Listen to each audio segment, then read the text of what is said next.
A busca da velocidade processual, ela esbarra em outras experiências que não foram tão boas, por exemplo, nos Estados Unidos. Lá, o estado de Michigan e mais alguns fizeram uma pesquisa a respeito da celeridade processual, ou seja, deixaram o processo mais enxuto para que ele corresse mais e os magistrados trabalharam com mais produtividade.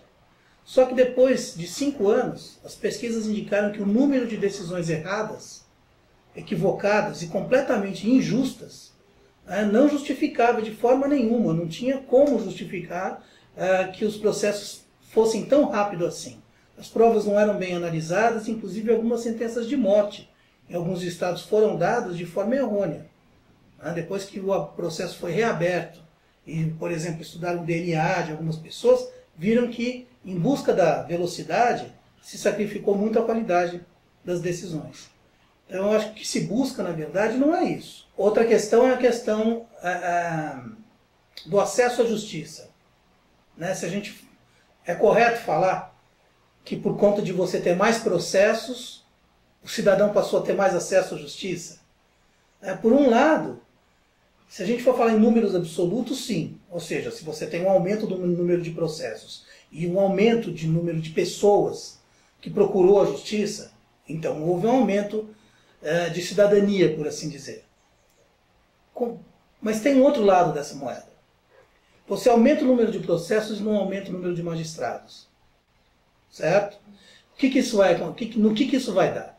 O magistrado trabalha estressado, trabalha sobrecarregado, isso influencia na decisão dele, porque ele trabalha extremamente estressado, e isso faz com que a decisão, sendo menos técnica, menos correta, haja o quê? Menos acesso à justiça na acepção da palavra. Então eu tenho mais decisões, mas elas são cada vez menos técnicas e, portanto, menos justas. Eu acredito que é possível melhorar essa situação, mas está muito mais ligado à estrutura do Poder Judiciário do que ao andamento do processo em si.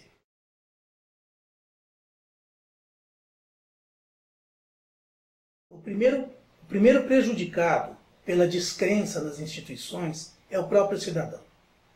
Na medida em que o próprio cidadão acredita que a justiça do país dele não funciona, ele simplesmente resolve não utilizá-la. Você tem publicidade o ano inteiro para o poder legislativo, para o poder executivo, mas você não tem uma publicidade que faça com que o cidadão conheça melhor o poder judiciário. Então, acho que o pior elemento dentro dessa imagem das instituições é que o cidadão brasileiro não conhece. Ele não sabe como funciona a magistratura, ele não tem a menor noção de que ele pode levar denúncias ao Ministério Público. Ele acha que o Ministério Público, às vezes, só pode ser chamado pelo juiz, o que é um ledo engano. O povo teria muito mais compreensão se conhecesse a situação dos magistrados. Reclamaria menos, e eu acredito, inclusive, que filtraria melhor suas demandas para levar para o judiciário. Se ele conhecesse melhor como trabalha o magistrado e quantas horas custam ao magistrado a análise de um processo, talvez ele pensasse melhor. Não é para ninguém temer a busca pela justiça, mas conhecer melhor para usar melhor o instrumento. Falta demais isso.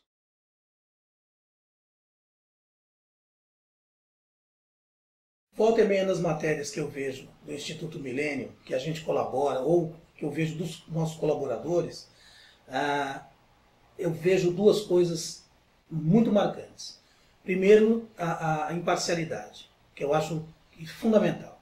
Primeiro, a liberdade de você falar abertamente sobre o que você quer e como você pensa. As pessoas podem discordar, não concordar, mas você não é tolhido nisso. Eu nunca fui tolhido naquilo que eu quis expressar pelo Instituto.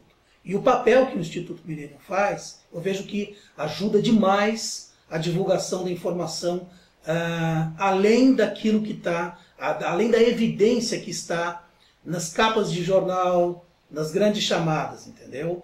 O assunto é mais técnico, é mais profundo. É fundamental que você tenha um instrumento com liberdade de expressão e imparcial. São assuntos sempre em dia e sempre o Instituto está lá. Sem essa parte da imprensa trabalhando, você não pode nem dizer que você vive numa democracia. Eu acho fundamental, acho um trabalho muito bem feito.